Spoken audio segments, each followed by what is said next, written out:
বন্ধুরা, আজ আমরা যে শঙ্খকে আমাদের ঠাকুর ঘরে অতি সাধারণ একটি বস্তু বলে মনে করি, তার জন্ম কিন্তু সাধারণ নয়।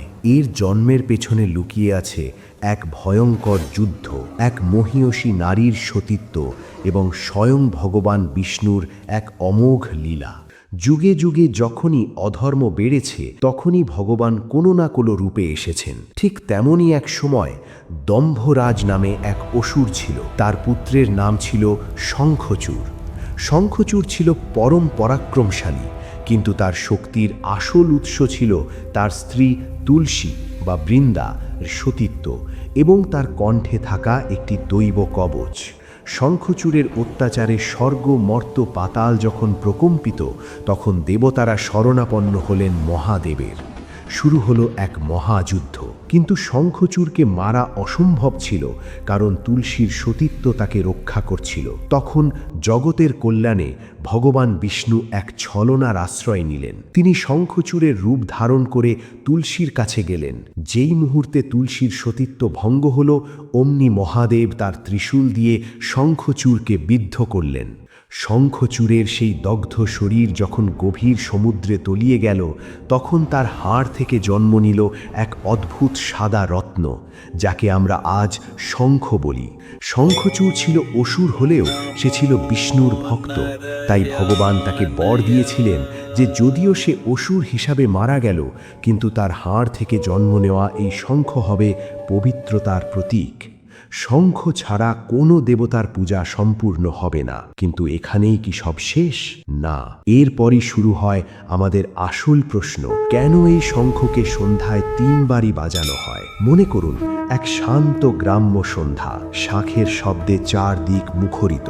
এই 3টি ধ্বনি আসলে 3টি বিশেষ সংকেত। প্রথমবার যখন শাঁখ বাজানো হয়, তখন এটি আমাদের শরীরের ভেতরে থাকা কুণ্ডলিনী শক্তিকে জাগিয়ে তোলে। এটি হলো দেবতাদের আমন্ত্রণ। আমাদের সনাতন ধর্মে বিশ্বাস করা হয়, প্রথমবার শাঁখ বাজালে বাড়ির চারপাশের বায়ুমণ্ডল পবিত্র হতে শুরু করে। এটি যেন ভগবানের উদ্দেশ্যে বলা, প্রভু, অন্ধকার নামছে, আপনি আমাদের ঘরে আসুন। দ্বিতীয় ধ্বনি সংহার। দ্বিতীয়বার যখন সেই গম্ভীর আওয়াজ বের হয়, তখন তা আমাদের চারপাশের অশুভ শক্তি, নেতিবাচক চিন্তা এবং ভূতের প্রভাবকে দূর করে দেয়। শব্দবিজ্ঞান অনুযায়ী শঙ্খের দ্বিতীয় ধ্বনিটি প্রথমটির চেয়ে একটু বেশি দীর্ঘ রাখা হয়, যাতে কম্পনটি স্থায়ী হয়। এটি আমাদের মনের ভয় ও ক্লান্তি দূর করে। তৃতীয় ধ্বনি আশীর্বাদ ও স্থিতি। তৃতীয়বার শাঁখ বাজানো মানে হলো আধ্যাত্মিক জগতের সঙ্গে আমাদের সংযোগ স্থাপন করা। এটি শান্তি এবং মঙ্গলের প্রতীক। 3 বার বাজানোর ফলে একটি সম্পূর্ণ সাউন্ড সার্কেল বা শব্দ চক্র তৈরি হয়, যা আমাদের মস্তিষ্ককে ধ্যানমগ্ন হতে সাহায্য করে। বন্ধুরা, আপনারা হয়তো ভাবছেন এটা কেবলই একটি ধর্মীয় বিশ্বাস, কিন্তু আধুনিক বিজ্ঞান কি বলছে? আপনি যখন শাঁখ বাজান, তখন আপনার ফুসফুস থেকে যে প্রবল বাতাস নির্গত হয়, তা শঙ্খের ভেতরের প্যাঁচালো পথে প্রচণ্ড ঘর্ষণের সৃষ্টি করে। এই ঘর্ষণের ফলে উৎপন্ন হয় আল্ট্রাসনিক সাউন্ড ওয়েভ বা অতি শব্দ তরঙ্গ।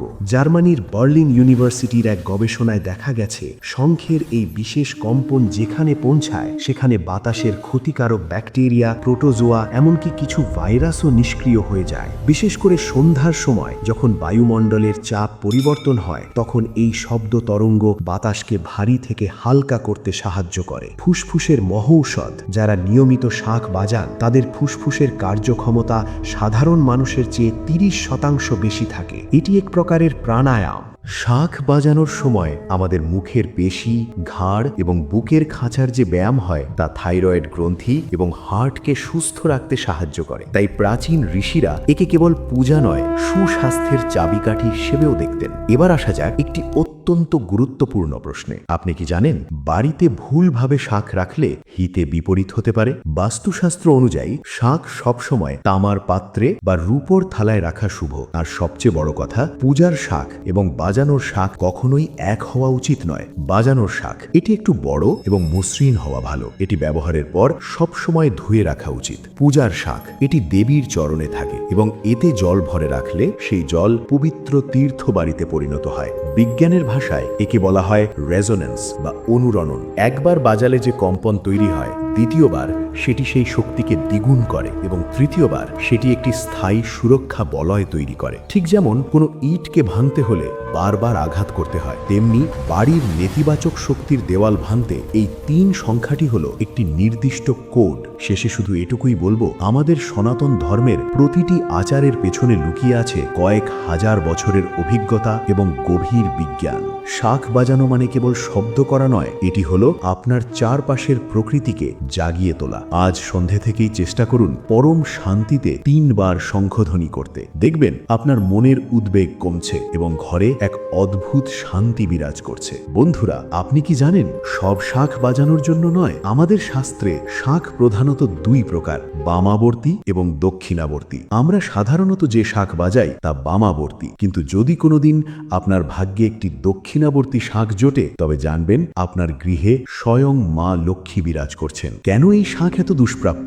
সাধারণ শাঁখের প্যাচ বাম দিকে ঘোরে, কিন্তু লক্ষ লক্ষ শাঁখের মধ্যে মাত্র একটির প্যাচ ডান দিকে থাকে। বিজ্ঞানের ভাষায় একে বলা হয় চিরলটি। সমুদ্রের অতল গভীরতায় যখন প্রচণ্ড জলের চাপে এই শাঁখ তৈরি হয়, তখন এর প্রতিটি খাঁজে মহাজাগতিক শক্তি সঞ্চিত থাকে। বাস্তবতে এই শাঁখ বাড়িতে থাকলে কোনোদিন অর্থাভাব হয় না এবং বাড়ির উত্তর পূর্ব কোণে এটি রাখলে সমস্ত অশুভ দৃষ্টি দূর হয়। শাঁখ বাজানো তো হলো, কিন্তু পূজা শেষে সেই জল কেন সারা ঘরে ছিটানো হয়? এটা কি কেবলই অন্ধবিশ্বাস? শাঁখ হলো ক্যালসিয়াম কার্বনেট, ম্যাগনেসিয়াম এবং ফসফরাসের আধার। যখন শাঁখের ভেতর দীর্ঘক্ষণ জল রাখা হয়, তখন শাঁখের গায়ের খনিজ উপাদানগুলো জলের সঙ্গে মিশে যায়। একে বলা হয় মিনারেল চার্জড ওয়াটার। আয়ুর্বেদ শাস্ত্র অনুযায়ী এই জলে অ্যান্টিব্যাকটেরিয়াল গুণ থাকে। যখন আমরা এই জল সারা ঘরে ছিটাবো, তখন তা বাতাসের ধূলিকণা এবং ক্ষতিকারক জীবাণুকে মাটিতে বসিয়ে দেয়। আর আধ্যাত্মিক দিক থেকে শাঁখের ভেতরের ওম ধ্বনির কম্পন ওই জলের অণুর মধ্যে সঞ্চিত থাকে। সেই জল ছিটানো মানে হলো একটি